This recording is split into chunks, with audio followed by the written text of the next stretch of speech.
Hello students, I am Nitish Bhushetti, working as an assistant professor in Government Women's First Grade College, Kalburgi. Today's video lecture is on the topic Function of Literature, which is lesson number 2 of unit number 1, Preliminary Considerations from the prescribed textbook Cogitation for BA first semester students studying in colleges affiliated to Karnataka State Akkamadevi Women's University. Today's lecture is part number 2 of the lecture on functions of literature. We'll now move on to a quick recap as to what we studied in the previous video lecture.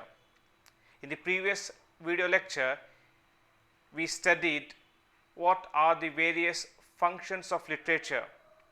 We studied that literature is at times pleasure, instruction, it is spontaneous, but it is also a work of serious planning wherein it has propaganda, and also there are many other uses. We also studied about Horace and his dictum Dulce et utile, wherein he described poetry or literature as something which has the combined elements of sweetness and utility.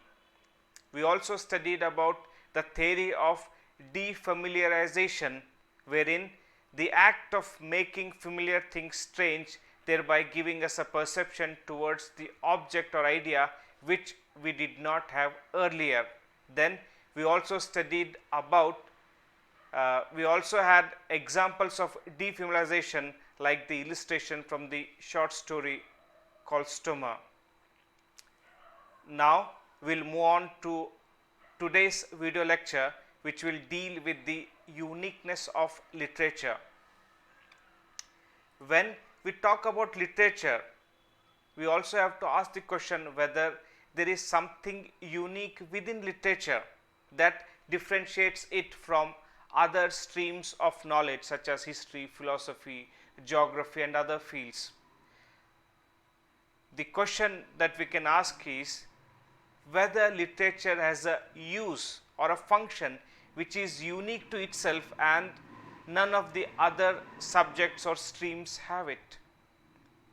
There are certain views that literature is made up of many elements like philosophy, history, music and others, and thus they do not want literature to get an independent identity. They would always define literature as a combination of all the other streams of knowledge, and they would always look at literature through its connection to history, philosophy, geography and others. But literature is different from other fields or subjects for two main reasons. Reason number one, the way language has been used by literature. Language usage in literature is self-referential. It is a reflective medium which begets attention, careful study of itself and also to the subjects it is talking about. Language here is as important as the subject about which it is speaking about. Point number two, literature is also different from other fields or forms of knowledge such as history, philosophy and others in the sense that the knowledge provided by literature is different from the knowledge provided by science or philosophy. Aristotle believed that poetry or literature is more closer vehicle to truth than history, since history relates to things which have happened, poetry such as might happen.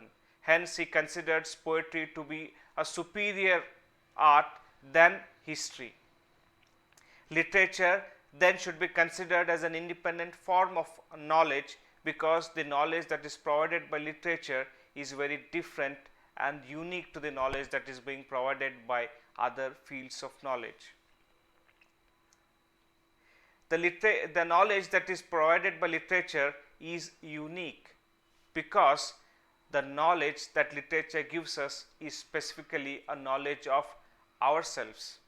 The world as seen through the eyes of a mathematician or a physicist is abstract.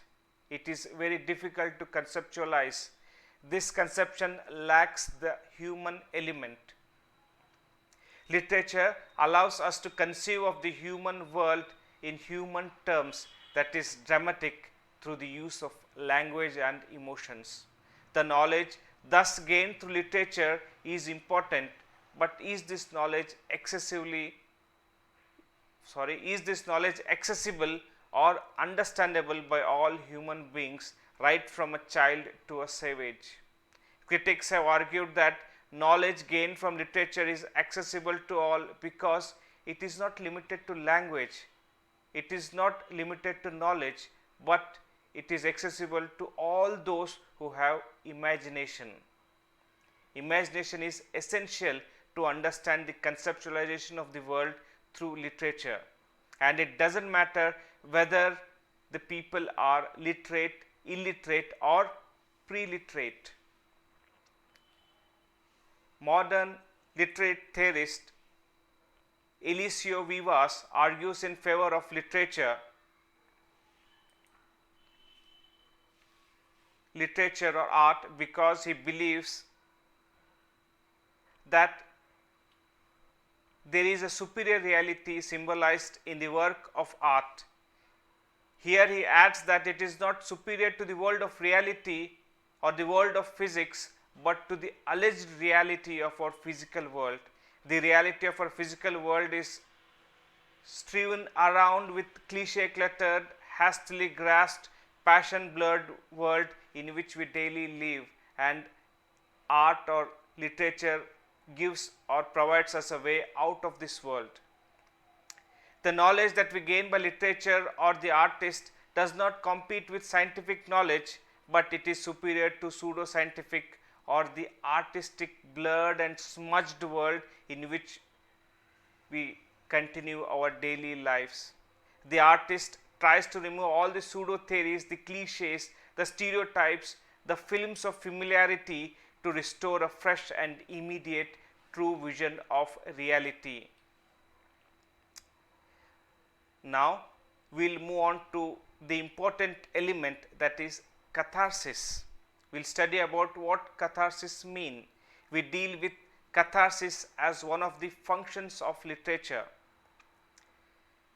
Catharsis will be dealt in detail with the later chapters, but now we will only get to the definition and meaning of catharsis in this particular chapter. Aristotle used this word in his book Poetics to mean cleansing or purification of the human mind or emotions.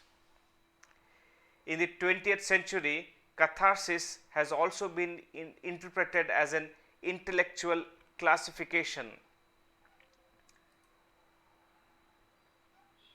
Plato, in his theory of mimesis, offers a negative view of literature.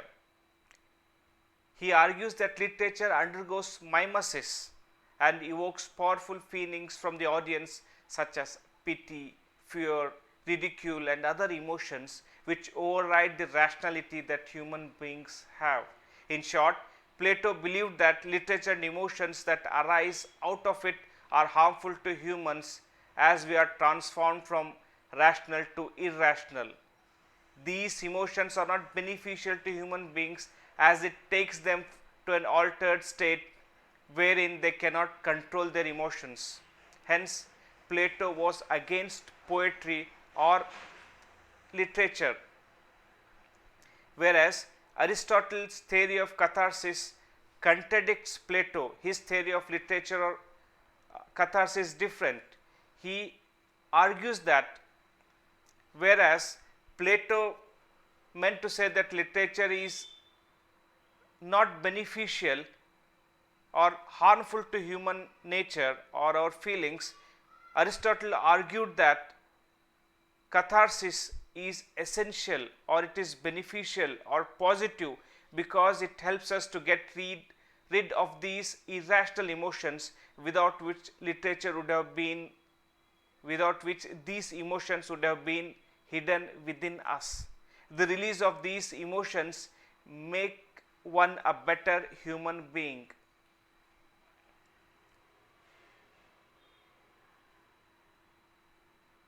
In conclusion, we can say that to express emotions is to get free from them, and the result of such a catharsis will result in release and relief from emotions, which will leave the audience in the end with focus, and they will have only one aesthetic experience with calm of mind. With this, we come to the conclusion of this particular chapter, function of literature. In conclusion, we can quickly recall the various issues or ideas we have studied in this chapter, the function of literature. In this chapter, we have learned the various issues related to functions of literature. We have studied and analyzed one, diverse contradictory functions or uses of literature, Horace's definition of literature and its explanation, Dulce et Utile, the theory of defamiliarization, examples to illustrate the theory of defamiliarization, the uniqueness of literature in comparison to other fields of knowledge, the knowledge that is given to us by literature, and in the end we also studied the theory of catharsis. With this, we come to the end of this particular lesson, the function of literature. Thank you.